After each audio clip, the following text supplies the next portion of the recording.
கர்த்தருடைய பரிசுத்த நாமத்திற்கு மகிமை உண்டாவதாக. கர்த்தன பரிசுத்த நாமಕ್ಕೆ ಸ್ತೋತ್ರವಾಗಲಿ. எத்தனை பேருக்கு பெஞ்சமின் சுகுமார் சொன்ன சாட்சி உங்களுக்கு ಪ್ರಯೋಜನமாக இருந்தது? ಎಷ್ಟು ಜನರಿಗೆ ಸೋದರ ಬೆಂಜಮಿನ್ ಅವರು ಹೇಳಿದಂತ ಸಾಕ್ಷಿ ನಿಮಗೆ ಪ್ರಯೋಜನಕರವಾಗಿದ್ದಿತು? Praise the lord. Amen. Hallelujah. Hallelujah. அந்த சாட்சிக்காக நான் கர்த்தரை ஸ்தோத்திரிக்கிறேன். ಆ ಸಾಕ್ಷಿಗಾಗಿ ದೇವರಿಗೆ ನಾನು ಸ್ತುತಿಗಳನ್ನು ಸಲ್ಲಿಸುತ್ತೇನೆ. Number 71 6B cross Brindavan extension வீட்டிலே நாங்கள் இருக்கும்போது, ಬೃಂದಾವನ್ ಎಕ್ಸ್ಟೆನ್ಷನ್ ಮನೆಯಲ್ಲಿ ನಾವು ಇದ್ದಂತ ದಿನಗಳಲ್ಲಿ அங்கே இருந்த அந்த வீட்டிலே நடந்த ஒரு நிகழ்ச்சியை தான் சகோதரன் சாட்சியாக சொன்னதை நாம் கேட்டோம். ಅಲ್ಲಿ ನಡೆದಂತ ಒಂದು ದೃಶ್ಯವನ್ನೇ ಸಹೋದರ ನಮ್ಮ ಮಧ್ಯದಲ್ಲಿ ಸಾಕ್ಷಿಯಾಗಿ ಹೇಳಿದನು. என்னுடைய மனைவி கிட்ட போய் நீங்க ஒரு கேள்வி கேட்டீங்கன்னா, ನನ್ನ ಹೆಂಡತಿಯಲ್ಲಿ ನೀವು ಒಂದು ಪ್ರಶ್ನೆಯನ್ನು ಕೇಳುವುದೇ ಆದರೆ, உங்களுக்கு வீடு இருக்குதா, ನಿಮಗೆ ಮನೆ ಇದೆಯಾ, இருக்குதுன்னு சொன்னா கை தூக்குங்க. ಇದೆ ಅಂತ ಹೇಳಿದ್ರೆ ಕೈಯನ್ನೆತ್ತಿ. ஹல்லேலூயா. ஹல்லேலூயா. உங்க வாடகை வீடா சொந்த வீடா? ಬಾಡಿಗೆ ಮನೆನಾ ಸ್ವಂತ ಮನೆನಾ? சொந்த ಮನೆ. சரி, சொந்த வீட்டுக்காரங்க கை தூக்குங்க. சொந்த ಮನೆಯವರು ಕೈಯನ್ನೆತ್ತಿರಿ. ஓகே, ஹல்லேலூயா. ஹல்லேலூயா. வாடகை வீட்டில் இருக்கிறவங்க கை தூக்குங்க. ಬಾಡಿಗೆ ಮನೆಯಲ್ಲಿರೋರು ಕೈ ಎತ್ತಿರಿ. Okay, praise the lord. Okay, பழைய வீட்டில் இருக்கிறவங்க கை தூக்குங்க. ಹಳೆಯ ಮನೆಗಳಲ್ಲಿರೋರು ಕೈಯನ್ನು ಮೇಲಕ್ಕೆ ಎತ್ತಿರಿ. Price the Lord. புது வீட்டில் இருக்கிறவங்க கை தூக்குங்க. ಹೊಸ ಮನೆಯಲ್ಲಿರೋರು ಕೈಯನ್ನು ಎತ್ತಿರಿ. ஓகே, தாய் வீட்டில் இருக்கிறவங்க கை தூக்குங்க. ತಾಯಿಯ ಮನೆಯಲ್ಲಿರೋರು ಕೈ ಎತ್ತಿರಿ. அப்பா வீட்டில் இருக்கிறவங்க கை தூக்குங்க. ತಂದೆಯ ಮನೆಯಲ್ಲಿರುವವರು ಕೈಯನ್ನೆತ್ತಿ. ஏன்னா இப்போ நான் வாசித்த வசனம் சொல்லுது எங்க அப்பா வீட்டிலேன்னு வாசிக்கிறோம். ಏಕೆಂದರೆ ನಾವು ಓದಿದಂತ ವಾಕ್ಯ ಹೇಳುತ್ತದೆ ನಮ್ಮ ತಂದೆಯ ಮನೆಯಲ್ಲಿ ಇದ್ದೇನೆ ಎಂದು ಹೇಳುತ್ತದೆ, இல்லையா? யோவான் 14:2. ಯೋಹಾನನು 14ನೇ ಅಧ್ಯಾಯ 1ನೇ ವಾಕ್ಯ. அந்த வசனம் ವಾಕ್ಯ, ಆ ವಾಕ್ಯ ಏನು ಹೇಳುತ್ತದೆ?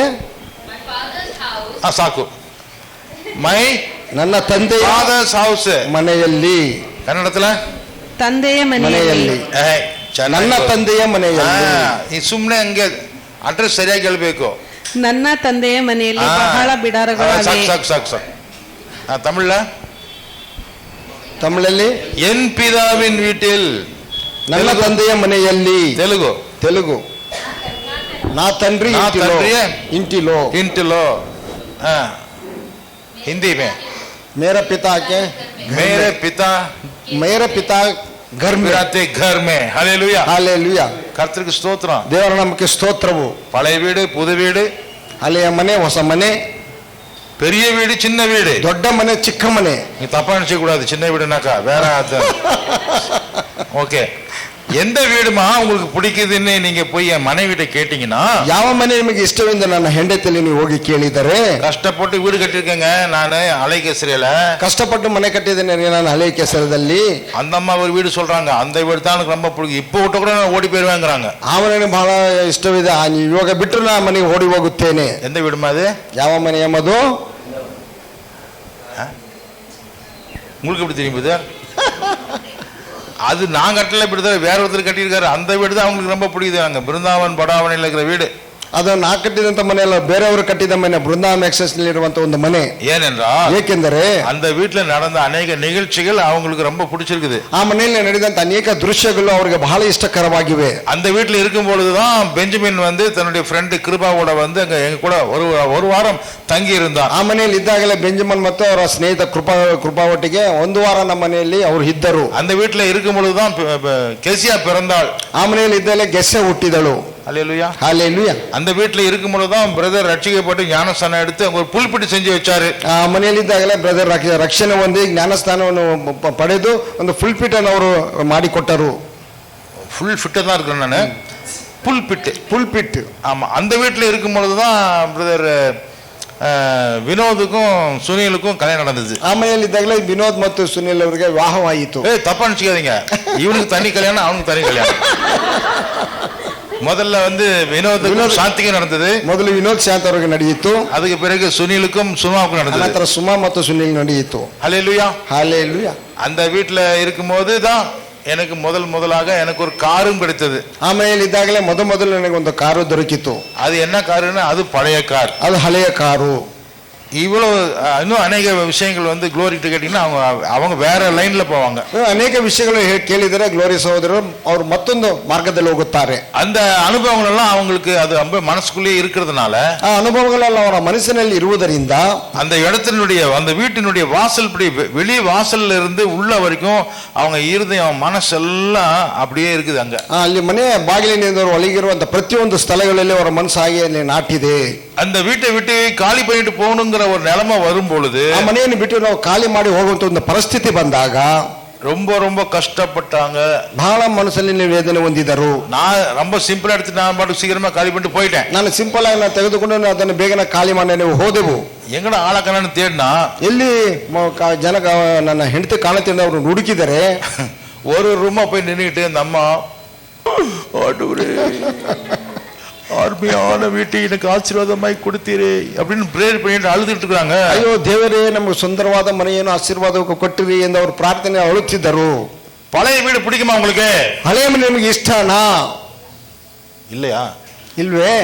கத்துக்குமா நீ, பழைய வீடு தான் உங்களுக்கு பிடிக்கும். ஹல்லேலூயா, ஹல்லேலூயா. பழைய வீட்டுல அவ்வளவு அனுபவங்கள் இருக்குது. ಹಳೆಯ ಮನೆಯಲ್ಲಿ ಅಷ್ಟು ಅನುಭವಗಳು ಉಂಟು. கல்யாணம் பண்ணிட்டு புது வீட்டுக்கு போனோன்னு புகுந்த வீடு உங்களுக்கு பெருசா போச்சா? பழைய வீடு மறந்துட்டீங்களா? அப்பா வீடு அம்மா வீடு. ಮದುವೆ ಮಾಡಿಕೊಂಡು ಹೊಸ ಮನೆಗೆ ಹೋದರೆ ನಿಮ್ಮ ಹೊಸ ಮನೆಯಷ್ಟು ದೊಡ್ಡದಾಯ್ತಾ ತಂದೆ ತಾಯಿಯ ಮನೆಯನ್ನು ಬಿಟ್ಟು? இப்பதான் சாட்சி கேட்டோம். ಇವಾಗಲೇ ನಾವು ಒಂದು ಸಾಕ್ಷಿಯನ್ನು ಕೇಳಿದೆವು. ஆண்டவர் என்னை ஆசீர்வதிச்சிருக்கிறாரு, ದೇವರು ನನ್ನನ್ನು ಆಶೀರ್ವದಿಸಿದ್ದಾನೆ, என்னை உயர்த்தி இருக்கிறாரு, ನನ್ನ ಉನ್ನತಕ್ಕೆ ತಂದಿದ್ದಾನೆ. நான் போய் கொஞ்ச நாள்லயே எனக்கு வந்து அங்க ஒரு பங்களாவே கர்த்தர் எனக்கு கொடுத்தார் சாட்சி கேட்டோமா இல்லையா? ನಾವು ನಾನು ಅಲ್ಲಿಗೆ ಹೋದ ಸ್ವಲ್ಪ ದಿನ ಒಂದು ಬಂಗಲೆ ನನಗೆ ದೊರಕಿತು ಎಂದ ಒಂದು ಸಾಕ್ಷಿಯನ್ನು ನಾವು ಕೇಳಿದೆವಲ್ಲವೇ? ஹல்லேலூயா, ஹல்லேலூயா. கொஞ்சம் இடத்துல அப்படி உயரமா கட்டிட்டு போறதுதான் இங்க நம்ம ஊர்ல அதிகமா நம்ம பாக்குறோம். ನಾವು ಸ್ವಲ್ಪ ಸ್ಥಳದಲ್ಲಿ ಮೇಲಕ್ಕೆ ಕಟ್ಟಿಕೊಂಡು ಹೋಗೋದೇ ನಮ್ಮ ಊರುಗಳಲ್ಲಿ ನಾವು ನೋಡುತ್ತಿದ್ದೇವೆ. என்னுடைய மகனாகிய பெஞ்சமின் என்ன தெரியுமா சொன்னான் நேத்து சாட்சியில? ನನ್ನ ಮಗನಾದಂತ ಬೆಂಜಮಿನ್ ಕೇಳಿದ ಸಾಕ್ಷಿಯಲ್ಲಿ, அப்பா எனக்கு வீடு அகலமா பூமி மேலேயே கிரவுண்ட் ஃப்ளோர்லயே அவ்வளவு பெரிய இடத்தை கொடுத்திருக்காரு ஆண்டவர். ನನಗೆ ಅಪ್ಪ ನನಗೆ ಭೂಮಿಯಲ್ಲಿ ಅಗಲವಾಗಿ ನನಗೆ ದೇವರಷ್ಟು ಅಗಲವಾದ ಮನೆಯನ್ನು ದೇವರು ನನಗೆ ಕೊಟ್ಟಿದ್ದೇನೆ ಎಂದು ಹೇಳಿದನು. வீட்டை சுற்றிலும் சுத்தி நடக்கிறதுக்கு கார்டன் போடுற அளவுக்கு, கார் பார்க் நிறுத்திக்கிற அளவுக்கு, பிள்ளைங்க விளையாடுற அளவுக்கு, டென்னிஸ் கோர்ட் போடுற அளவுக்கு பெருசா இருக்குது இடம். ಮನೆಯಲ್ಲಿ ನನಗೆ ಅಂಗಳದಲ್ಲಿ ನೋಡಿದರೆ ನಾವು ಕಾರ್ ನಿಲ್ಲಿಸುವುದಕ್ಕೂ, ಟೆನ್ನಿಸ್ ಆಡುವುದಕ್ಕೂ, ಗಿಡಗಳನ್ನು ನೆಟ್ಟುಕೊಳ್ಳುವುದಕ್ಕೂ, ಗಾರ್ಡನ್ ಮಾಡಿಕೊಳ್ಳುವುದಕ್ಕೆ ಬೇಕಾದ ಸ್ಥಳವು ನಮಗೆ ಇದೆ ಎಂದು ಹೇಳಿದನು. எவ்வளவு கஷ்டத்திலிருந்து அவன் வளர்ந்து வந்தான் எனக்கு நல்லா தெரியும். ಎಷ್ಟು ಕಷ್ಟದಿಂದ ಬೆಳೆದು ಬಂದನೆಂದು ನನಗೆ ಬಹಳ ಚೆನ್ನಾಗಿ ಗೊತ್ತುಂಟು ಅವನು.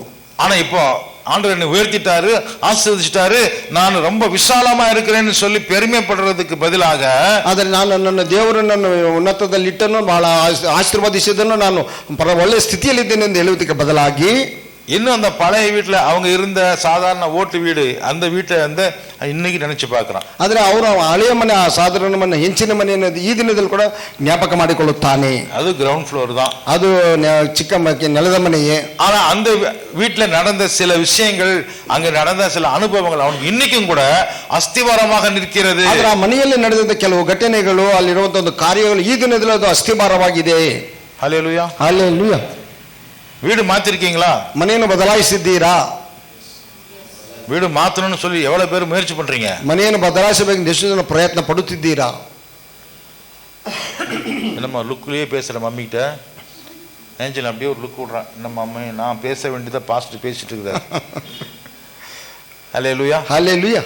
நான் சுமார் 6 தடவை வீடு மாத்திருக்கிறேன். ನಾನು ಸುಮಾರು 6 ಸಾರಿ ನನ್ನ ಮನೆಯನ್ನು ಬದಲಾಯಿಸಿದ್ದೇನೆ. 5 தடவை வீட்டை மாத்திட்டு 6வது இடத்துக்கு வந்து உட்கார்ந்து இருக்கிறோம். 5 ಮನೆಯನ್ನು ಬದಲಾಯಿಸಿ 6ನೇ ಸ್ಥಳದಲ್ಲಿ ಬಂದು ಕುಳಿತಿದ್ದೇನೆ. அப்பா இப்பதாண்டப்பா நிம்மதியா ஒரு வீடு கட்டணும்னு சொல்லி நினைக்கிறேன்.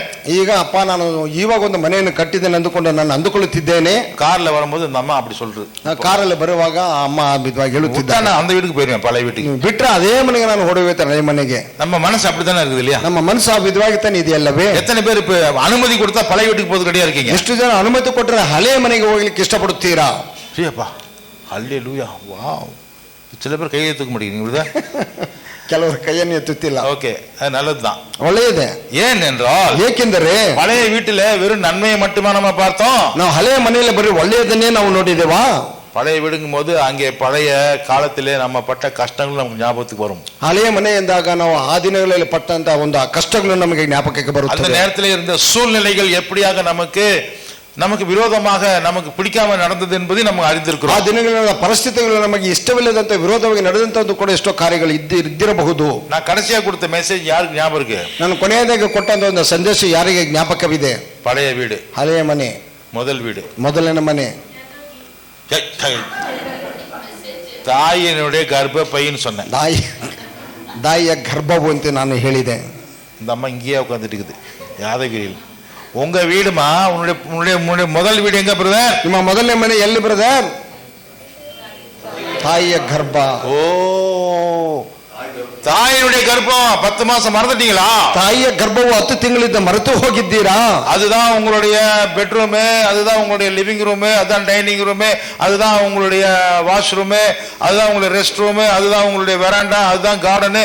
அதுதான் 10 மாசம் பாதுகாப்பாக வாழ்ந்தீங்களே, மறந்துட்டீங்களா? ಅದೇ ನಿಮ್ಮ ಒಂದು ಬೆಡ್ರೂಮ್, ಅದೇ ನಿಮ್ಮ ಒಂದು ವಾಶ್ರೂಮ್, ಅದೇ ನಿಮ್ಮ ಒಂದು ಆಟ ಆಡುವಂತ ಅಂಗಳವು ಎಲ್ಲವೂ ಅದೇ ನಿಮಗಾಗಿದ್ದಿತ್ತು, ಅದನ್ನು ಮರೆತಿದ್ದೀರಾ?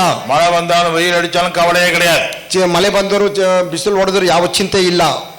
ஏன்? நீங்க இருக்கிறது பாதுகாப்பான ஒரு சேஃபான ஒரு வீடு. ನೀವು ಇರುವಂತದ್ದು ಸುರಕ್ಷಿತವಾದಂತ ಒಂದು ಮನೆ. ಅದು என்ன வீடு? ಅದು ಯಾವ ಮನೆ? தாய் மனை, ತಾಯಿಯ ಗರ್ಭವು. ஹல்லேலூயா, ஹல்லேலூயா. தாயினுடைய கர்ப்பம் தான் உங்களுக்கு வீடாக இருந்தது. ತಾಯಿಯ ಗರ್ಭವೇ ನಮಗೆ ಮನೆಯಾಗಿದ್ದಿತ್ತು. ஆனா 10 மாசத்துல காலி பண்ணிட்டு வெளியில போறோம். 10 ತಿಂಗಳಲ್ಲಿ ಖಾಲಿ ಮಾಡಿ ನಾವು ಆಚೆ ಬರಲೇಬೇಕಾಗಿತ್ತು. அதுக்கு மேல இருந்தாக்கா தாய்க்கும் தொந்தரவு, உங்களுக்கும் தொந்தரவு. ಅದರ ಮೇಲೆ ಇದ್ದರೆ ತಾಯಿಗೂ ತೊಂದರೆ, ನಿಮಗೂ ತೊಂದರೆ. ஆனா எல்லாத்திலுமே பெஞ்சமின் ரொம்ப ஃபாஸ்ட். ಆದರೆ ಎಲ್ಲದರಲ್ಲೂ ಬೆನ್ಯಾಮಿನ್ ಬಹಳ ವೇಗವಾಗಿದ್ದಾನೆ. நாமெல்லாம் 10 மாசம் கழிச்சு வெளியில வந்தா அவரு எத்தனை மாசத்துல போவாங்க பாத்தியா? நான் சொன்னல 10 மாசம் எதுக்கு வெயிட் பண்ணணும்? 10 ತಿಂಗಳು ಏಕಪ್ಪ ನಾನು ಕಾಯ್ಬೇಕು ಒಳಗಡೆ? 7 ಮಾಸದಲ್ಲಿ வெளியில வந்துருவேன். 7 ತಿಂಗಳಿಗೆ ಆಚೆ ಬರುತ್ತೇನೆ. விட்டு அவ்வளவு வேகமா காலி பண்ணிட்டு வந்துட்டாரு. ಆ ಮನೆಯನ್ನು ಅಷ್ಟು ಬೇಗ ಖಾಲಿ ಮಾಡಿ ಬಂದರು. அந்த மாதிரி எத்தனை பேர் வந்திருக்கீங்க? ಅವಿದು ಎಷ್ಟು ಜನ ಬಂದಿದ್ದೀರಾ? இன்னும் சந்திர வந்து சொல்ற மாதிரி இருக்கு. என்னப்பா சந்திரு விஷயம்? கரண்ட் ಬಂತು. அப்பா கரண்ட் ಬಂತಾ? நான் கூட ஏதோ சாட்சி சொல்றேன்னு நினைச்சேன். ஹல்லேலூயா, ஹல்லேலூயா. நம்ம ஏபேலுடைய கதை உங்களுக்கு தெரியுமா? ಏಬೆಲನ ಕಥೆ ನಿಮಗೆ ಗೊತ್ತುಂಟಾ? 10 மாசம் ஆனாலும் வெளியில வர மாட்டான்னு உள்ளே உட்காந்துட்டு இருக்கான். 10 ತಿಂಗಳಾದ್ರೂ ಕೂಡ ಆಚೆ ಬರಲ್ಲ ಎಂದು ಒಳಗಡೆ ಕೂತಿದ್ದಾನೆ. டாக்டர் கொடுத்த டேட் தாண்டி போச்சு. ಡಾಕ್ಟರ್ ಕೊಟ್ಟಂತ ಒಂದು ಡೇಟ್ ಮುಂದಕ್ಕೆ ಹೋಯಿತು. இவங்க போட்ட டேட் தாண்டிடுச்சு. ಇವರು ಹೇಳಿದಂತ ಒಂದು ತಾರೀಕು ಮುಂದಕ್ಕೆ ಹೋಯಿತು. எல்லாரும் வெயிட் பண்ணிட்டே இருக்காங்க. ಎಲ್ಲರೂ ಕಾಯುತ್ತಿದ್ದಾರೆ. ஆளைய வெளியில வர மாட்டேங்கிறான்னு சொல்லி பயம் ஆயிடுச்சு. ಏನಪ್ಪ ಈ ಮನುಷ್ಯ ಆಚೆನೆ ಬರುತ್ತಿಲ್ಲ ಎಂದು ಭಯವಾಯಿತು. டாக்டர் போய் காட்டினாக்கா ಡಾಕ್ಟರ್ಗೆ ಹೋಗಿ ಕೇಳಿದರೆ டேட் தாண்டி போச்சுல, எதுக்கு வீட்டுல உட்காந்துருங்க, வந்து அட்மிட் ஆகுங்கன்னு சொல்லிட்டாங்க. ಒಂದು ಡೇಟ್ ಮುಂದಕ್ಕೆ ಹೋಯ್ತಲ್ವ, ಏಕ ಮನೆಯಲ್ಲಿ ಕುಳಿತಿದ್ದಾರೆ, ಬನ್ನಿ ಅಡ್ಮಿಟ್ ಆಗಿ ಅಂತ ಹೇಳಿದರು. என்னைய கொண்டு போய் நான் ஒரு பக்கம், நான் என்ன வார்டு, டோபி வார்டு நான் இருக்கேன். ಡೋಬಿನಲ್ಲಿ ಮಿಷನ್ ಹಾಸ್ಪಿಟಲ್ ಟೋವಿ ಅನ್ನುವಂತ ಮಿಷನ್ ಹಾಸ್ಪಿಟಲ್ ಒಂದು ವಾರ್ಡಲ್ಲಿ ಇದ್ದೆವು. ನಾನು தனியா இருக்கிறேன்.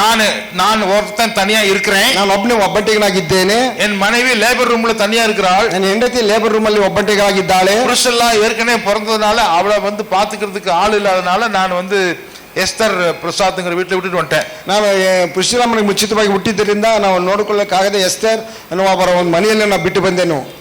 ஆனா இவர் உள்ளுக்குள்ளே உட்காந்துக்கிட்டு வெளியே வர மாட்டாரு. ಒಳಗೆ ಕೂತ್ಕೊಂಡು ಆಚೆ ಬರ್ತಾ ಇಲ್ಲ. எந்த வீடு ரொம்ப பிடிக்குது அவருக்கு? ಯಾವ ಮನೆ ಬಹಳ ಇಷ್ಟವಾಗಿದೆ ಅವರಿಗೆ? தாய் வீடு, ತಾಯಿಯ ಗರ್ಭ ಮನೆ. ஆனா அந்த தாய் வீட்டை விட்டு வெளியில வர்றதுக்குள்ள படாத பாடு அந்த அம்மாவுக்கு. ಆದ್ರೆ ಆ ತಾಯಿಯ ಮನೆಯನ್ನು ಬಿಟ್ಟು ಆಚೆ ಬರುವುದಕ್ಕೆ ಆಕೆಗೆ ಬಹಳ ಕಷ್ಟ. சாயங்காலம் போய் நாங்க அட்மிட் பண்ணோம். ಸಂಜೆ ಹೋಗಿ ಅಡ್ಮಿಟ್ ಮಾಡಿದೆವು. தூக்கம் வரல, ನಿದ್ದೆ ಬರಲಿಲ್ಲ. நைட் வந்துச்சு, தூக்கம் வரல. ರಾತ್ರಿ ಆದ್ರೂ ಕೂಡ ನಿದ್ದೆ ಬರಲಿಲ್ಲ. எனக்கும் தூக்கம் வரல, குளோரிக்கும் தூக்கம் வரல. ನನಗೂ ನಿದ್ದೆ ಇಲ್ಲ, ಗ್ಲೋರಿಗೂ ನಿದ್ದೆ ಇಲ್ಲ. எல்லாரும் பிரிஞ்சு கிடக்குறோம். ಎಲ್ಲರೂ ಬೇರೆ ಬೇರೆಯಾಗಿದ್ದೇವೆ. மிட் ನೈಟ್ ನಾವು போய் பார்க்கலாம்னு போறேன். ಬೆಳಗಿನ ಜಾವದಲ್ಲಿ ನಾನು ನೋಡೋಣ ಹುಟ್ಟಿದೆ ಅಂತ ನೋಡಕ್ಕೆ ಹೋದೆ. பார்த்தா இந்த அம்மா கவுன் போட்டு அந்த லேபர் வார்டு கவுனை போட்டுக்கிட்டு பொடன்னு கண்ணை முழிச்சிட்டு உட்காந்துட்டு ಲೇಬರ್ ಮೇಲೆ ಗೌನ್ ಹಾಕೊಂಡು ಕಣ್ ಬಿಟ್ಟು ನೋಡ್ತಾ ಇದ್ದಾರೆ. என்னப்பா குழந்தை பண்ண பிறக்கலையா? ಏನಮ್ಮ ಇನ್ನು ಮಗು ಹುಟ್ಟಿಲಿಲ್ವಾ? பெயின்? ನೋ, ஒன்னும் கிடையாது. ಏನೂ ಇಲ್ಲ. போய் தூங்க போங்க. ಹೋಗಿ ನಿದ್ದೆ ಮಾಡ್ರಿ ನೀವು. உள்ள இருக்கிற ஆளு ரொம்ப கம்ஃபர்டபுளா இருக்கிறான். ಒಳಗಡೆ ವ್ಯಕ್ತಿ ಬಹಳ ಸುಖವಾಗಿದ್ದಾನೆ.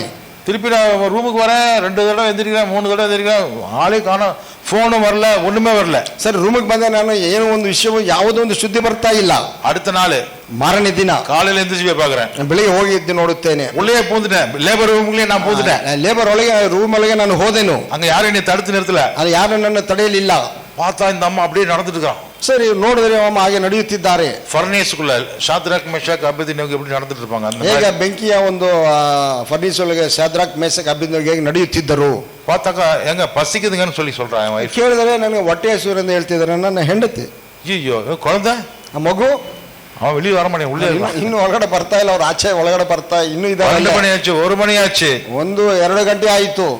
டாக்டர் காயத்ரி நினைக்கிறேன் ಚಿತ್ರಾಂಗ ಡಾಕ್ಟರ್ வந்து என்கிட்ட வந்து கையெழுத்து வாங்குறாங்க. ಚಿತ್ರ ಡಾಕ್ಟರ್ ಬಂದ ನಂತರ ರುಜುವನ್ನು ತೆಗೆದುಕೊಂಡರು. உள்ள இருக்கிற பையன் வெளியில வர மாட்டேங்கிறான், உள்ளே சுத்துறான். இன்னொரு செகண்ட் ரவுண்டுக்கு போறான், கழுத்துல வந்து அந்த குடல் மாட்டிச்சுன்னா அவன் காலி ஆயிடுவான். ಅವನು ಮಗು ಆಚೆ ಬರುತ್ತಿಲ್ಲ, ಒಳಗಡೆ ಸುತ್ತುತ್ತಿದ್ದಾನೆ. ಕರುಳು ಬಂದ ಕತ್ತಿಗೆ ಸುತ್ತಿಕೊಂಡರೆ ಬಹಳ ಕಷ್ಟ ಅಂತ ಹೇಳಿದರು. எனக்கு ஐயோ ஆபத்தான நிலைமையில இருக்கிறானே, ಅಯ್ಯೋ ಬಹಳ ಅಪಾಯವಾದ ಸ್ಥಿತಿಯಲ್ಲಿ ಇದ್ದಾನಲ್ಲ, என்ன பண்ணலாம், ಏನು ಮಾಡುವುದು, என்ன டாக்டர் பண்றதுன்னு கேக்குறேன். ಏನು ಮಾಡುವುದು ಡಾಕ್ಟರ್ ಅಂತ ಅವರನ್ನು ಕೇಳಿದೆ. அவன் போனவன் திரும்பி எல்லாம் உள்ட்டா அடிக்க மாட்டான், போயிட்டே இருப்பான், கழுத்துல மாட்டிக்கும், தூக்கு மாட்டின மாதிரி செத்துருவான். ಅವನು ಹೋದವನು ಮುಂದೆ ಹಿಂದಕ್ಕೆ ಬರುತ್ತಿಲ್ಲ, ಹಾಗೆ ಮುಂದಕ್ಕೆ ಹೋದರೆ ಕರುಳು ಕತ್ತಿಗೆ ಸಿಕ್ಕಿಕೊಂಡು ನೇಣಾಕಿದಂತ ಅವನು ಅಲ್ಲೇ ಸಾಯುತ್ತಾನೆ. அப்ப என்ன பண்றது, ಆದರೆ ಏನು ಮಾಡುವುದು, cut open and take the baby out அப்படிங்கறாங்க. ಹೊಟ್ಟೆಯನ್ನು ಕೂದು ನಾವು ಮಗುವನ್ನು ಆಚೆ ತೆಗೆಯೇನೆ ಎಂದು ಹೇಳುತ್ತಿದ್ದಾರೆ. மனைவி ஒத்துக்கிட்டாங்களான்னு நான் கேட்டேன். ನನ್ನ ಹೆಂಡತಿ ಒಪ್ಪಿಕೊಂಡರು ಅಂತ ನಾನು ಕೇಳಿದೆ.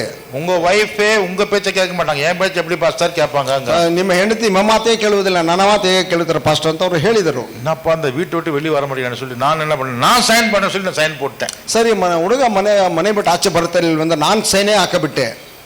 கடைசியில் பார்த்தீங்கன்னா டாக்டர் கையினால ஆபரேஷன் பண்ணி எடுக்க வேண்டிய பையன், ಡಾಕ್ಟರ್ ಕೈಯಿಂದ ಆಪರೇಷನ್ ಮಾಡಿ ತೆಗೆಯಬೇಕಾದಂತ ಮಗನು மனைவி விடலை, என் மனைவி விடவே இல்லை. அதுக்கு ನನ್ನ ಹೆಂಡತಿ ಅದಕ್ಕೆ ಅನುಮತಿಸಲೇ ಇಲ್ಲ. ஏயா உன் பிள்ளைய நான் பெற்று கொடுக்கறதுக்கு என் வீட்டை வந்து நீ டேமேஜ் பண்ணுவியா, ಏನಯ್ಯ ನಿನ್ನ ಮಗವನ್ನು ನಾನು ಎತ್ತು ಕೊಡೋದಕ್ಕೆ ನನ್ನ ಮನೆ ನೀನು ಡ್ಯಾಮೇಜ್ ಮಾಡ್ತೀಯಾ. 10 மாசம் ಅವನು உள்ள நான் வந்து பெற்றிருக்கிறேன், உள்ளுக்குள்ள வச்சிருக்கிறேன். 10 ತಿಂಗಳು ನಾನು ಒಳಗೆ ನಾನು ಬಹಳ ಸುರಕ್ಷಿತವಾಗಿ ಇಟ್ಟುಕೊಂಡಿದ್ದೇನೆ. கத்திரியை வச்சு கட் பண்ணலான்னு பாக்குறியா, ಕತ್ತಿಯಿಂದ ನಾನು ಅದನ್ನು ಕತ್ತರಿಸಲಿಕ್ಕೆ ನೋಡುತ್ತೀಯಾ. யாரு சைன் போட்டது, உங்க வீட்டுக்காரர். அதனால ஒத்துக்க ಯಾರು ರುಜು ಮಾಡಿದ್ದ, ನಿಮ್ಮ ಮನೆಯವರು, ಅದೆಲ್ಲ ಒಪ್ಪಲಿಕ್ಕೆ ಆಗುವುದಿಲ್ಲ. அந்த டாக்டர் தடுமாறுறாங்க. ஏமா உங்க வீட்டுக்காரரு சம்மதம் கொடுத்துட்டாரு. ಆ ಡಾಕ್ಟರ್ ಬಹಳ ಕಷ್ಟಪಡುತ್ತಿದ್ದಾರೆ. ಅಮ್ಮ ನಿಮ್ಮ ಡಾಕ್ಟರ್ ಅನುಮತಿ ಕೊಟ್ಟಿದ್ದಾರೆ, ನಿಮ್ಮ ಗಂಡನ ಅನುಮತಿ ಕೊಟ್ಟಿದ್ದಾನೆ. ஆண்டவரே ஸ்தோத்திரம். உங்க வீட்டுக்காரே அனுமதி கொடுத்த பிறகு ஏன் இந்த மாதிரி பண்றீங்க, ನಿಮ್ಮ ಮನೆಯವರ ಅನುಮತಿಯನ್ನು ಕೊಟ್ಟಾಗ ಏಕೆ ನೀವು ಇಷ್ಟು ಕಷ್ಟಪಡುತ್ತಿದ್ದೀರಾ. நான் ஒத்துக்க மாட்டேன், ನಾನು ಒಪ್ಪಿಕೊಳ್ಳುವುದಿಲ್ಲ. கடைசி என்னாச்சுன்னா ಕೊನೆಯದೇಗಾನೆ ಅಂತಂದರೆ டிராவல் பண்றாரு ஏபேலே, அப்படியே ரிவர்ஸ்ல திருப்பி வந்துட்டான். அவங்க அம்மா பேச்சுக்கு கீழ் படிச்சுதான் ஆகணும். ಸರ್, ಏಬಲ್ ಟ್ರಾವೆಲ್ ಮಾಡ್ತಾ ಇದ್ದೇನೆ, ಕೊನೆಗೆ ಹಾಗೆ ರಿಟರ್ನ್ ಬಂದ ಅವ್ರ ತಾಯಿಯ ಮಾತಿಗೆ ವಿಧೇಯನಾದನು. வேற வழி இல்ல, ಬೇರೆ ಮಾರ್ಗವೇ ಇಲ್ಲ. அப்படி பிறந்தான் ஏபேல். ಆ ವಿಧವಾಗಿ ಹುಟ್ಟಿದನು ಹೇಬಲ್. இப்போ அந்த நேரம் எப்படிப்பட்டதா இருந்திருக்கும், ಆ ಒಂದು ಸಮಯ ಆ ವಿಧವಾದದ್ದಾಗಿರಬಹುದು, அந்த வீடு எப்படிப்பட்டதா ಆ இருந்திருக்கும், ಮನೆ ಯಾವ ವಿಧದಾಗಿರಬಹುದು. அதுபோல ಅದರಂತೆ தேவனுடைய ஜனங்களுக்கும் பழைய வீடு ஒன்று இருந்தது. ದೇವರ ಜನರಿಗೆ ಹಳೆಯ ಮನೆ ಒಂದಿದ್ದಿತು, புதிய வீடு ಹೊಸ ಮನೆಯು தேவனுடைய வீடு, ದೇವರ ಮನೆಯು. ஹல்லேலூயா. ಹಲ್ಲೆಲೂಯಾ. அவர்கள் இருந்த பழைய வீடு, ಅವರು ಇದ್ದಂತ ಹಳೆಯ ಮನೆಯು அது எப்படி இருந்துச்சு, ಅದು ಹೇಗಿದ್ದಿತು. ஆரம்பத்தில் நல்லா தான் இருந்துச்சு, ಪ್ರಾರಂಭದಲ್ಲಿ ಚೆನ್ನಾಗಿದ್ದಿತು. ஹல்லேலூயா. ಹಲ್ಲೆಲೂಯಾ. அந்த வீட்டுக்கு என்ன பேருன்னா, ಆ ಮನೆಗೆ ಏನು ಹೆಸರೆಂದರೆ எகிப்தின் வீடு, ಐಗುಪ್ತದ ಮನೆ. ஓகே, ஹல்லேலூயா. ಹಲ್ಲೆಲೂಯಾ. யாத்திராகமம் ವಿಮೋಚನ ಕಾಂಡ 1ஆம் அதிகாரம் 1ನೇ ಅಧ್ಯಾಯ 5வது வசனம் 5ನೇ ವಾಕ್ಯ, 1-5ನೇ ವಾಕ್ಯ, ವಿಮೋಚನ ಕಾಂಡ. Number 70 in all. Joseph was already in Egypt. ஆமென். அது அவங்க சொந்த ஊரா, ಅದು ಅವ್ರ ಸ್ವಂತ ಮನೆಯೇ, சொந்த ஊரா, ಅವ್ರ ಸ್ವಂತ ಊರೇ இல்லை. ಇಲ್ಲ. அது எப்படி அங்க போனாங்க, ಅವ್ರು ಹೇಗೆ ಅಲ್ಲಿಗೆ ಹೋದರು, அங்கே வாசம் பண்ணும்படி எப்படி அவங்களுக்கு இடம் கிடைச்சது, ಅಲ್ಲಿ ವಾಸ ಮಾಡುವುದಕ್ಕೆ ಹೇಗೆ ಅವರಿಗೆ ಸ್ಥಳಾವಕಾಶ ದೊರಕಿತು. யோசேப்புக்கு அந்த ராஜா கொடுத்த ஆனர், அந்த யோசேப்பு என்கிற அந்த மனுஷனுக்கு அந்த ராஜா சக்கரவர்த்தி கொடுத்த மரியாதை, ಯೋಸೇಫನಿಗೆ ರಾಜನು ಕೊಟ್ಟಂತ ಒಂದು ಮರ್ಯಾದೆಯು அந்த கௌரவமான ஒரு இடத்திலே, ಆ ಗೌರವವಾದ ಒಂದು ಸ್ಥಳದಲ್ಲಿ it was a place of honor, அந்த யோசேப்பு அந்த தேசத்திற்கு ஒரு நல்ல ஒரு காரியத்தை செய்தபடியால் ಆ ಯೋಸೇಫನು ಆ ದೇಶಕ್ಕೆ ಒಂದು ಒಳ್ಳೆಯ ಕಾರ್ಯವನ್ನು ಮಾಡಿದ್ದರಿಂದ பஞ்ச காலத்திலே அவர்கள் வாழுவதற்கு வழி காட்டினபடியால் ಬರಗಾಲದಲ್ಲಿ ಅವರು ಬಾಳುವುದಕ್ಕೆ ಮಾರ್ಗವನ್ನು ತೋರಿಸಿಕೊಟ್ಟಿದ್ದರಿಂದ அந்த ராஜா அவனுடைய குடும்பத்தினருக்கு அவருடைய அப்பாவுக்கும் அம்மாவுக்கும் கூட பிறந்த அத்தனை பேருக்கும் அருமையான ஒரு இடத்தை கொடுத்து நீங்க இங்கே வாழுங்கன்னு சொல்லிவிட்டார். ಆ ರಾಜನು ಅವರ ಕುಟುಂಬಕ್ಕೆ ಅವರ ಅಣ್ಣ ತಮ್ಮಂದಿರಿಗೆ ನೀವು ಒಂದು ಒಳ್ಳೆಯ ಒಂದು ಸ್ಥಳವನ್ನು ಕೊಟ್ಟು ನೀವು ಇಲ್ಲೇ ಇರಿರಿ ಎಂದು ಅವರಿಗೆ ಒಂದು ಸ್ಥಳವನ್ನು ಕೊಟ್ಟನು. ஹல்லேலூயா. ಹಲ್ಲೆಲೂಯಾ. அந்த வீடு அவங்களுக்கு பாதுகாப்பான வீடு. ಆ ಮನೆ ಅವರಿಗೆ ಬಹಳ ಸುರಕ್ಷಿತವಾದಂತ ಒಂದು ಸ್ಥಳವು. It is a place of honor. ಅವರಿಗೆ அந்த கனப்படுத்தப்பட்ட ஒரு இடமாய் அது கொடுக்கப்பட்டது. ಅದು ಘನಪಡಿಸಲ್ಪಟ್ಟಂತ ಒಂದು ಸ್ಥಳವಾಗಿ ಅವರಿಗೆ ಕೊಡಲ್ಪಟ್ಟಿತು. இன்னைக்கு இருக்கக்கூடிய ಗವರ್ನರ್ ಮಾಳಿಗೆ பாருங்க.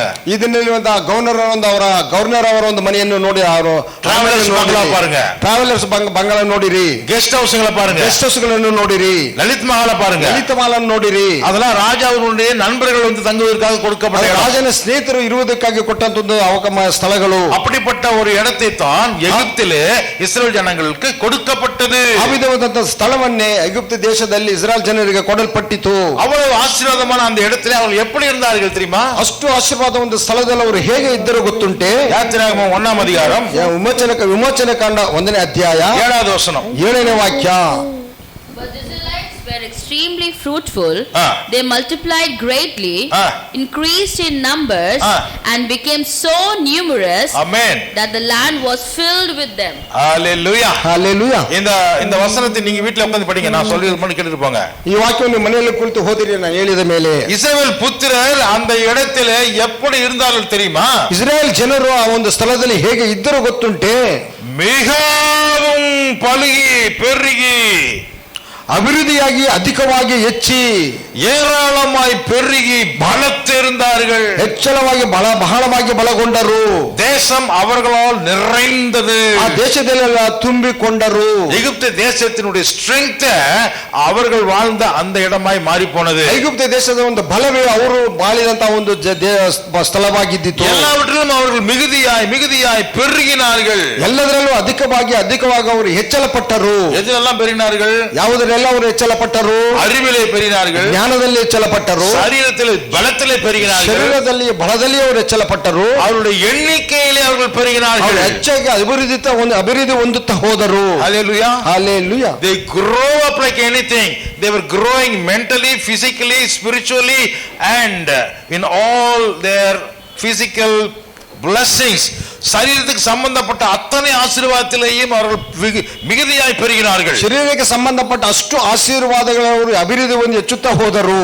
எந்த அளவுக்கு அப்படி போனாங்கன்னா, ಎಷ್ಟರ ಮಟ್ಟಿಗೆ ಅವರು ಹೋದರೆಂದರೆ இந்த இஸ்ரவேல் புத்திரர் இல்லாத இடமே இல்லைங்கிற அளவிற்கு அவர்களுடைய அபிவிருத்தி பயங்கரமாய் இருந்தது. ಇಸ್ರಾಯೇಲ್ ಜನರು ಇಲ್ಲದೆ ಇರುವಂತ ಸ್ಥಳವೇ ಇಲ್ಲದಂತ ಸ್ಥಳದ ಮಟ್ಟಿಗೆ ಅವರು ಅಭಿವೃದ್ಧಿ ಹೊಂದುತ್ತಾ ಹೋದರು. சில பேருக்கு டவுட் வருது, என்ன பாஸ்டர் ஒரே அடியா ரீல் ஓட்டுறீங்க? வாசிங்க அந்த வசனத்தை. ಕೆಲವರಿಗೆ ಅನುಮಾನ ಬರ್ತದೆ, ಏನ್ ಪಾಸ್ಟರ್ ನೀವು ರೀಲ್ ಬಿಡ್ತಾ ಇದ್ದಾರಾ ಅಂತ. ನೀವು ಓದಿರೋ ವಾಕ್ಯವನ್ನ ರೀಲ್ ಬಿಡ್ತೀರಾ? ನಾನು ಓದಿ 1:7 ಕನ್ನಡ. ಆದರೆ ಇಸ್ರಾಯೇಲರು ಅಭಿವೃದ್ಧಿಯಾಗಿ ಅತ್ಯಧಿಕವಾಗಿ ಹೆಚ್ಚಿ ಬಹಳ ಬಲಗೊಂಡರು. ಯಪ್ಪ ಎಷ್ಟು ಪದಗಳಪ್ಪ? ಒಂದೊಂದಾಗಿ 7. ಆದರೆ ಇಸ್ರಾಯೇಲರು ಅಭಿವೃದ್ಧಿಯಾಗಿ ಅತ್ಯಧಿಕವಾಗಿ ಹೆಚ್ಚಿ ಬಹಳ ಬಲಗೊಂಡರು. ಯಪ್ಪ ಆ ದೇಶದಲ್ಲೆಲ್ಲ ತುಂಬಿಕೊಂಡರು. இதுதான் அந்த காலத்துல வந்து உலகத்தினுடைய வல்லரசு அப்படின்னு சொன்னாக்கா அவங்க தான்.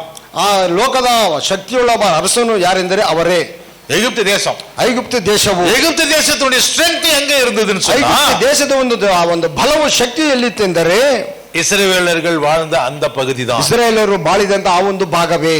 அப்ப அந்த வீடு, ಆ ಮನೆ எப்படி இருக்கும்? ಹೇಗಿರಬೇಕು? It's a house of prosperity. ஹல்லேலூயா. ஹல்லேலூயா. அவங்க வாழ்ந்த பழைய வீடு தான் சொல்லிட்டு இருக்கேன். அவர் ಬಾಳಿದಂತ ಹಳೆ ಮನೆಯ ಕುರಿತು ನಾನು ಹೇಳುತ್ತಿದ್ದೇನೆ. ಇಸ್ರಾಯೇಲರ ಪಳೆಯ வீடு எகிப்து. ಇಸ್ರಾಯೇಲರ ಹಳೆ ಮನೆಯು ಬಂದು ಐಗುಪ್ತ ದೇಶವು. ஹல்லேலூயா. ஹல்லேலூயா. ஆண்டவர் சும்மா கொண்டு போய் அங்க வைக்கல. ದೇವರು ಸುಮ್ಮನೆ ಅವರನ್ನು ಕೊಂಡು ಹೋಗಿ ಅಲ್ಲಿ ಇಡಲಿಲ್ಲ. அவங்க ஒண்ணுமில்லாதவங்க தான் போனாங்க. ಅವರು ಏನು ಇಲ್ಲದವರಾಗಿ ಅವರು ಹೋದರು. ஆனா அந்த இடத்துல கர்த்தர் அவர்களை அபிவிருத்தி பண்ணினார். ಆದರೆ ದೇವರ ಒಂದು ಸ್ಥಳದಲ್ಲಿ ಅವರನ್ನು ಅಭಿವೃದ್ಧಿ ಪಡಿಸಿದನು. அவர்களுக்கு ஒரு கனத்தை ஒரு மரியாதையை கொடுத்தார். ಅವರಿಗೆ ಒಂದು ಘನವನ್ನು ಮರ್ಯಾದೆಯನ್ನು ಸನ್ಮಾನವನ್ನು ಕೊಟ್ಟನು. அந்த ராஜா அவர்களுடைய தேவையெல்லாம் சந்தித்தார். ರಾಜನು ಅವರಿಗೆ ಬೇಕಾದಂತ ಅವಶ್ಯಕತೆಗಳನ್ನೆಲ್ಲ ಪೂರೈಸಿದನು. அந்த இடத்துல அவர்களுக்கு ஆடுகளுக்கு மாடுகளுக்கு ஒட்டகங்களுக்கு கழுதைகளுக்கு தேவையான அத்தனை புல்லும் கிடைக்கும்படியான ஒரு செழிப்பான இடத்தை கொடுத்தார். ಆ ಒಂದು ಸ್ಥಳದಲ್ಲಿ ಅವರಿಗೆ ದನಗಳಿಗೆ ಕುರಿಗಳಿಗೆ ಹೊಂಟೆಗಳಿಗೆ ಕತ್ತೆಗಳಿಗೆ ಎಲ್ಲಿ ಅವರಿಗೆ ಬೇಕಾದಂತ ಸ್ಥಳಾವಕಾಶವನ್ನು ಅವರಿಗೆ ಕೊಟ್ಟನು. அந்த வசதிகள் நிறைந்த அந்த இடத்துல ಸೌಕರ್ಯ ತುಂಬಿದಂತ ಆ ಒಂದು ಸ್ಥಳದಲ್ಲಿ யாக்கோபுக்கு எத்தனை பிள்ளைங்க? ಯಾಕೋಬನಿಗೆ ಎಷ್ಟು ಜನ ಮಕ್ಕಳು? நல்லா கணக்கு போட்டு சொல்லுங்க. பசங்க தான் 12. எத்தனை பேர் இப்போ சொல்லுங்க? ಎಷ್ಟು ಜನ? 13 ಜನ. ஒரு மனுஷனுக்கு 13 பிள்ளைங்க. ಒಬ್ಬ ಮನುಷ್ಯನಿಗೆ 13 ಜನ ಮಕ್ಕಳು. எகிப்துக்குள்ள போகும்போது அவங்க நம்பர் என்ன? ಐಗುಪ್ತ ದೇಶದಲ್ಲಿ ಹೋಗುವವರ ಒಂದು ಸಂಖ್ಯೆ ಎಷ್ಟಿತ್ತು? only 70. ಬರೀ 70 ಜನ. ஆனா ஒரு மனுஷனுடைய ஃபேமிலி. ಆದ್ರೆ ಒಬ್ಬ ಮನುಷ್ಯನ ಒಂದು ಸಂತಾನವದು. ஹல்லேலூயா ಹಲ್ಲೆಲೂಯಾ. ஆனா ಆದರೆ அந்த ராஜா, எந்த ராஜா யோசேப்புக்கு ஃப்ரெண்டா இருந்தானே அந்த ராஜா சாகர வரைக்கும் அவங்க ரொம்ப சூப்பரா இருந்தாங்க. ಆ ರಾಜನೆಂದ್ರೆ ಯೋಸೇಫನಿಗೆ ಸ್ನೇಹಿತನಾಗಿದ್ದಂತ ಆ ರಾಜನು ಸಾಯುವವರೆಗೂ ಬಹಳ ಅವರು ಸೌಕರ್ಯವುಳ್ಳವರಾಗಿ ಇದ್ದರು. அந்த ராஜா மரணம் அடைந்த பிறகு ಆ ರಾಜನ ಮರಣದ ನಂತರ என்ன நடந்தது? ಏನು ನಡೆಯಿತು? அவர்கள் வீடு என்னவாய் மாறி போனது? ಅವರ ಮನೆ ಯಾವ ಮನೆಯಾಗಿ ಬದಲಾಯಿತು? ஒரு கனப்படுத்தப்பட்ட வீடாக இருந்தது. ಒಂದು ಘನಕ್ಕೆ ತಕ್ಕಂತ ಒಂದು ಮನೆಯಾಗಿದ್ದಿತು. ஆசீர்வாதத்தின் வீடாக இருந்தது. ಆಶೀರ್ವಾದದ ಮನೆಯಾಗಿದ್ದಿತು. செழிப்பின் வீடாக இருந்த அந்த ಮನೆಯಾಗಿದ್ದಿತ್ತು ಆ ಮನೆ. அதுக்கு பிறகு என்னவா மாறிச்சு தெரியுமா? ನಂತರ ಅದು ಏನಾಗಿ ಬದಲಾಯಿತು ಗೊತ್ತುಂಟೆ? அதே இடம் அவர்களுக்கு சிறை மனையாய் மாறி போனது. ಅದೇ ಅವರಿಗೆ ಸೆರೆವಾಸದ ಮನೆಯಾಗಿ ಬದಲಾಯಿತು. It has become the house of bondage.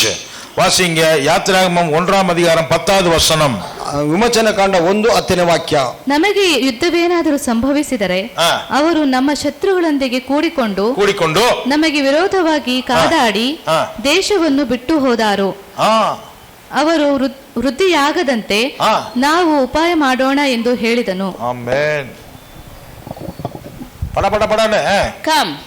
We must deal stewardly with them, or they will become even more numerous, and if war breaks out, will join our enemies, fight against us, and leave the country.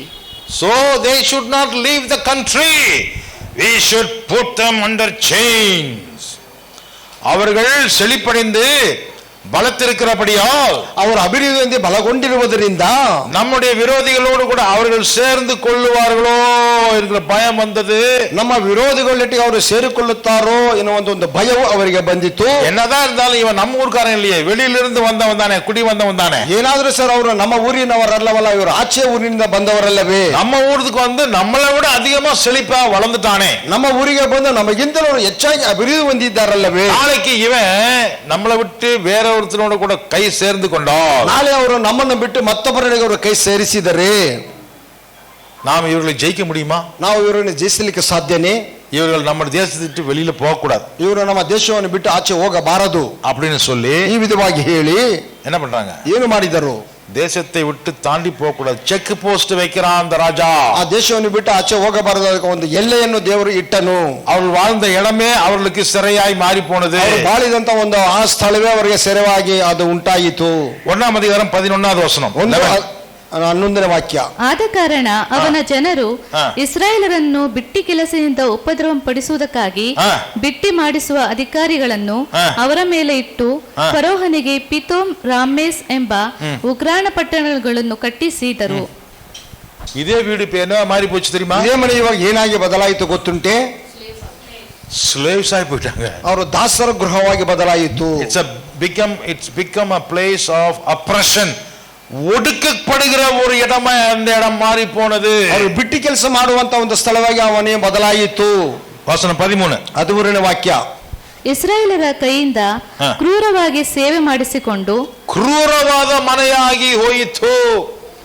பயங்கரமான heart labours, ಕ್ರೂರವಾದ ಸೇವೆ ಮಾಡಿಸಿಕೊಳ್ಳುವಂತ ಒಂದು ಮನೆಯಾಗಿ ಅದು ಬದಲಾಯಿತು. அவங்க அங்கதான் அந்த பிள்ளைங்க எல்லாம் வளர்ந்துருப்பாங்க, பெருத்திருப்பாங்க, படிச்சிருப்பாங்க, விளையாடி இருப்பாங்க. இப்ப அந்த இடம் ஒடுக்கப்படுகிற கொடுமை நிறைந்த வீடாய் மாறி போனது. ಅಲ್ಲಿ ಅವರು ಆಟ ಹುಟ್ಟಿದರು, ಬೆಳೆದರು, ಓದಿದರು, ಕೆಲಸ ಮಾಡಿದರು, ಆಟವಾಡಿದರು. ಆ ಮನೆ ಇವಾಗ ಅವರಿಗೆ ಕ್ರೂರವಾದ ಒಂದು ಮನೆಯಾಗಿ ಅದು ಮಾರ್ಪಟ್ಟಿತು. Verse 16 16வது ವಚನ. 14ನೇ ವಾಕ್ಯ. 16ನೇ ವಾಕ್ಯ. ನೀವು ಇಬ್ರಿಯ ಹೆಂಗಸರಿಗೆ ಹೆರಿಗೆ ಮಾಡಿಸುವಾಗ ಅವರು ಹೆರುವುದು ಗಂಡು ಮಗುವಾಗಿದ್ದರೆ ಕೊಲ್ಲಬೇಕು, ಅಯ್ಯೋ, ಹೆಣ್ಣಾಗಿದ್ದರೆ ಉಳಿಸಬೇಕು ಎಂದು ಹೇಳಿದನು. ಆಮೆನ್. இந்த வீடு இப்ப என்ன மாறிச்சு தெரியுமா? ಇವಾಗ ಈ ಮನೆ ಏನಾಗಿ ಬದಲಾಯಿತು ಗೊತ್ತುಂಟೆ? It's a house of butchers, house of danger, house of death. மரணத்தின் வீடாய் மாறுகிறது. ಮರಣದ ಮನೆಯಾಗಿ ಬದಲಾಯಿತು. ஆம்பளை பையன் பிறக்க கூடாது, ಗಂಡು ಮಗ ಹುಟ್ಟಬಾರದು. பிறந்தானா அங்கே கொல்லு, ಹುಟ್ಟಿದ ತಕ್ಷಣ ಅವನನ್ನು ಅಲ್ಲೇ ನೀನು ಕೊಲ್ಲು. அந்த லேபர் ரூமே அது ஃபியூனரல் ரூமா மாறிಬಿಡು. ಆ ಗರ್ಭ ಲೇಬರ್ ಮನೆ ಬಂದ ಅದು ಶವ ಸಂಸ್ಕಾರದ ಮನೆಯಾಗಿ ಬದಲಾಯಿತು. பொம்பளை பிறந்தா இருக்கட்டும், அவ பாடா படுவா. ಅದು ಹೆಣ್ಣಾದರೆ ಇರಲಿ, ಅದು ಕಷ್ಟಪಡಲಿ. பையன் பிறந்தானா பிழைக்கவே கூடாது. ಗಂಡು ಮಗ ಊಟ ಅದು ಬದುಕಲೇ ಬಾರದು. அந்த மருத்துவச்சிகளே அந்த நர்சுங்களே கொல்ல சொல்லி ಆರ್ಡರ್ ಕೊಟ್ಟಾರೆ. ಆ ಸುಲಗಿತ್ತೇರಿ ಅವರು ಕೊಲ್ಲಬೇಕೆಂದು ಅವರಿಗೆ ಒಂದು ಆಜ್ಞೆಯನ್ನು ಕೊಟ್ಟನು. 22வது ವಚನ. 22ನೇ ವಾಕ್ಯ. ತರುವಾಯ ಫರೋಹನು ತನ್ನ ಜನರಿಗೆಲ್ಲ ಇಬ್ರಿಯರ ಗಂಡು ಕೂಸುಗಳನ್ನೆಲ್ಲ ನೈಲ್ ನದಿಯಲ್ಲಿ ಹಾಕಬೇಕು. போச்சுடா. இப்போ நர்சுங்களால கொல்லப்பட்ட எண்ணிக்கையை விட ಆ ಸೂಲಗಿತ್ತೇರಿಯಿಂದ ಕೊಲ್ಲಪಟ್ಟಂತ ಲೆಕ್ಕಕ್ಕಿಂತಲೂ உண்மையில சொல்ல போனா எந்த நர்சுமே கொல்லல.